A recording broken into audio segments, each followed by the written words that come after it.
Sumainyo ang Panginoon. At sumaiyo rin. Ang mabuting balita ng Panginoon ayon kay San Mateo. Papuri sa iyo, Panginoon. Noong panahong iyon, sinabi ng ilang iskriba at pariseyo kay Jesus, Guro, maaari po bang pagpakitaan ninyo kami ng tanda mula sa langit? Sumagot si Jesus, lahing masama at di tapat sa Diyos. Naghahanap kayo ng tanda, ngunit walang ipakikita sa inyo, maliban sa palatandaang inilalarawan ng nangyari kay Propeta Jonas, kung paanong si Jonas ay 3 araw at 3 gabing nasa tiyan ng dambuhalang isda, gayon din ang Anak ng Tao ay 3 araw at 3 gabing sasailalim ng lupa. Sa araw ng paghuhukom, titindig ang mga taga-Ninibe laban sa lahing ito at ito'y hahatulan ng kaparusahan. Sabagat nagsisi sila dahil sa pangangaral ni Jonas, ngunit higit na di hamak kay Jonas ang naririto. Sa araw na yaon, titindig ang reyna ng timog laban sa lahing ito at ito'y hahatulan ng kaparusahan. Sabagat nanggaling siya sa dulo ng daigdig upang pakinggan ang karunungan ni Solomon, ngunit higit na di hamak kay Solomon ang naririto. Ang mabuting balita ng Panginoon. Pinupuri ka naming Panginoong Hesukristo. Isang magandang gabi po sa inyong lahat. Malinaw po ba ang ating audio? Parang may kulang kasi sa side na ito, no? Hindi naririnig dito sa... Di ko alam kung naapektuhan ng tulo, no, ng mga ulan, kaya namatay yung dito. Pero sana naman, kahit papano ay marinig niyo pa rin, no, kung ano ang mensahe ng ating Panginoon sa araw na ito ng Lunes, 11 linggo sa karaniwang panahon. No, sabi po dito, ang mga iskriba at mga pariseyo ay humihingi ng palatandaan mula sa langit para patunayan na totoo ang sinasabi ni Kristo na siya ang anak ng Diyos, siya ang Mesiyas. So mga iskriba at mga pariseyo, sila po yung, kasi noon, hindi lahat nakakapagbasa. Yun lang mga estudyante, yun lang yung may mga parabang right na makapagbuklat ng mga scroll. Noon, no? Wala pa naman kasing libro. So ibig sabihin, sila ang nakakaalam ng mga sinulat ng mga propeta noong una pa. At nakasulat doon yung mga palatandaan na nabasa na nila, na nakikita nila ngayon sa naririnig, nakikitang ginagawa ni Kristo, pero patuloy pa rin silang nagdududa, patuloy pa rin nilang nire-reject si Kristo, kung kaya't kahit anong palatandaan ang maipakita o tanda na maipakita ni Jesus, hindi pa rin sila maniniwala na si Kristo ang Mesiyas.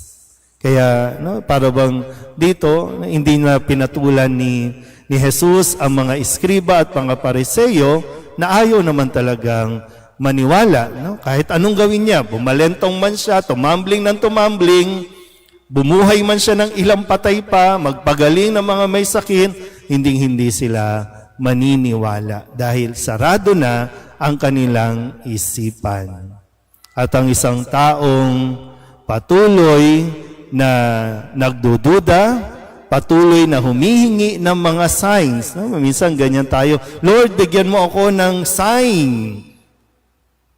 Yan ay tanda ng isang taong kulang sa pananampalataya. Hindi tayo pwedeng mabuhay na hingi tayo ng hingi na kung tutuusin ay nandiyan na. Nakikita mo na ang epekto nakikita mo na kung ano ang naidudulot, pero hingi ka pa rin ng hingi ng sign, isa kang mahinang nilalang. Kaya nga sa sitwasyon natin ngayon, no? Kahit ilang bagyo, ilang taon na ang dumaan, alam na natin at nakikita na natin, hindi solusyon ang itaas mo ang kalye. Hindi solusyon ang hukayin mo o hukayin lang. Kasi di ba, hinuhukay lang naman yung kalye, gumagawa lang ng ipunan ng tubig, kaya kapag ganito kalakas ang ulan, aapaw at aapaw, babaha pa rin dahil walang daluyan. Nakikita mo na yung sign. Pero hindi ka naniniwala na mayroong climate change. Nakikita mo na yung sign na patuloy nating abusuhin ang kalikasan, kaya ngayon ang dami na ulit lubog. Pero hindi tayo naniniwala. So anong sign talaga ang gusto natin? Yung mamatay tayo lahat? Yung sign na nandunod na tayo sa harapan ng Diyos para hatulan, doon pa lang ba tayo maniniwala? Dito pa lang dapat makita na natin. Hindi naman nagkukulang ang Diyos. No? Yung konting ano nga lang, no? Kailan ba kayo huling umubo? Ha? Uy. Pag ubo ka na ng ubo, sign na yan. Ha? Sign na yan. Di ba? Pag sumasakit na yung balakang mo, sign na yan, tumatanda ka na. Yun nga lang, pagputi ng buhok natin, sign na yan. Pero hindi natin matanggap-tanggap na tumatanda na tayo. Ang dami ng sign. Di ba? Deny pa tayo ng deny. Andiyan na yung mga sign. Pero, no, andyan nga lang, yung makipag-chat ka nga lang, sign na yan. Masisira ang pamilya mo pag itunuloy mo yan. Sign na yan, pero hindi ka naniwala, entertain mo pa rin. Tapos pag nangyari na, Lord, bakit mo kami pinabayaan? Di ba ganyan ang lagi nating buntong hininga? Lord, bakit naman ganito? Binigay na sa iyo lahat ng sign para maiwasan yung mga trahedya, yung mga sakit, yung mga sama ng loob na mararanasan na hindi naman, pwedeng hindi naman, pero binabaliwala natin lahat ng signs. So anong sign talaga ang gusto mo? Ano bang trip mong sign?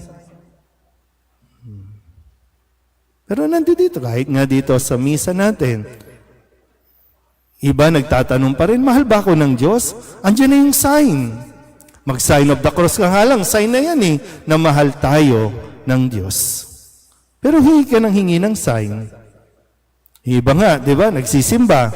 Pero pagkatapos, saan pupunta? Magpapahula para mabigyan siya ng sign. Minsan, kahit anong dami, ilang beses, araw-araw ako magpa-house blessing, no? Wala din. Pinagsasabay nga natin minsan, no? May house blessing na, may holy water na, pero maghahasi ka pa ng asin. O, yung iba mag-aano pa ng dugo. Ano bang sign talaga? So, nandyan yung sign, pero hingi tayo ng hingi ng sign. Pero muli, no? Katulad ng sinabi ni Kristo, higit pa sa mga hinihingi natin, ang ipinakita na ni Jesus. Kailangan na lang talaga natin makumbinsi at paniwalain ang ating mga sarili na totoo si Kristo, totoong nagmamahal sa atin. Amen?